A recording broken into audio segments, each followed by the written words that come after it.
অন্তত 5 দিন আগে মায়ের মৃত্যু হয়েছে। পচা গলা দেহ পড়ে আছে বিছানার উপর। অন্যদিকে পাশের ঘরে গুরুতর অসুস্থ অবস্থায় রয়েছে তার ছেলে। মর্মান্তিক এই দৃশ্য দেখা গেল হাওড়ার বালিটিকুলিতে।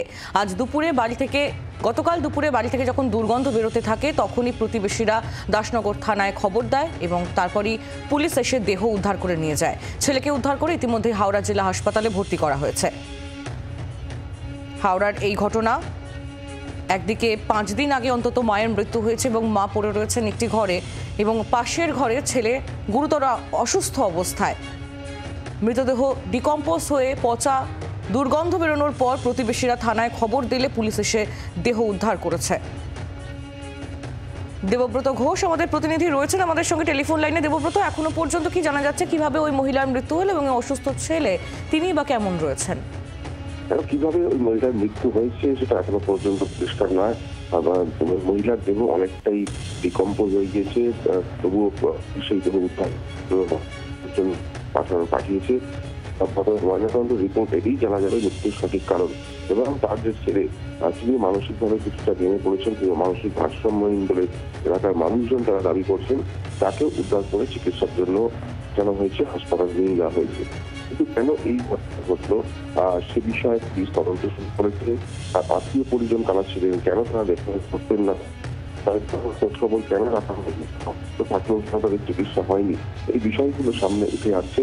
পাড়া প্রতিবেশীরা তারা যেটা জানাচ্ছেন যে মহিলা এবং তার ছেলে বেশ কিছুদিন ধরেই কিন্তু একেবারে ঘর থেকে তারা বাইরে বেরোচ্ছিলেন না এবং দেখেন।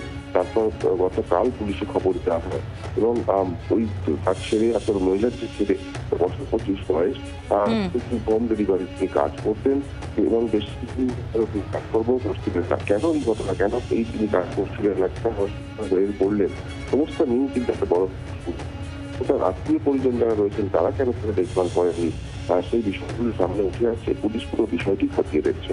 তাই ধন্যবাদ। দেবব্রত ঘোষ আমাদের প্রতিনিধি ছিলেন আমাদের সঙ্গে টেলিফোন লাইনে।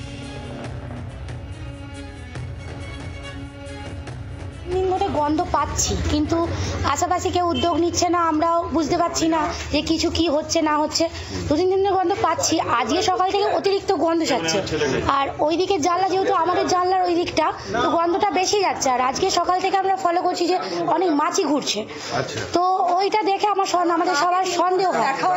আর মাকে 3-15 দিন দেখাও যায়নি, ওর সুরজেরও গলা পাওয়া যাচ্ছে না, তো আমাদের সন্দেহ জাগে। আমি আমার হাজব্যান্ডকে বলি, ওর ভাইদের আরও আমাদের যে প্রতিবেশী আছে পাড়ায় তাদেরকে বলে, আমরা সবাই মিলে জড়ো হই এবং ক্লাবে যাওয়া হয়। ক্লাবকে জানানো হয়, ক্লাব বললো আমরা কিছু ডিসিশন নিতে পারবো না, আপনারা যা করবেন করুন। তো আমরা নিজেরাই গিয়ে, ছেলেরা নিয়ে গেল, গিয়ে দুপুরবেলা 3টে নাগাদ গিয়ে আমরা দরজা খুলে গিয়ে দেখলাম যে এরম মারা পড়ে আছে। ছেলেটাকে জিজ্ঞাসা করছি, ওর কোনো সারা শব্দ নেই। বাংলার আওয়াজ, বাঙালির আবেগ, জি 24 ঘন্টা।